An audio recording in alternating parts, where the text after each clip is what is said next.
விளக்கே ஸ்ரீதேவி பொன்மணியே, அந்தி விளக்கே அலங்கார நாயகியே, காந்தி விளக்கே காமாட்சி தாயாரே, பசும்பொன் விளக்கு வைத்து பஞ்சு திரி போட்டு குளம் போல் எண்ணெய் விட்டு கோலமுடன் ஏற்றி வைத்தேன். ஏற்றினேன் நெய் விளக்கு எந்தன் குடி விளங்க, மாளிகையில் ஜோதி உள்ள மாதாவை கண்டு மகிழ்ந்தேன் யான்.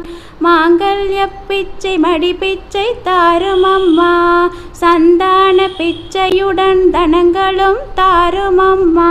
பெட்டி நிறைய பூஷணங்களை தாரும் அம்மா, பட்டி நிறைய பால் பசுவை தாரும் அம்மா, கொட்டகை நிறைய குதிரைகளை தாரும் அம்மா,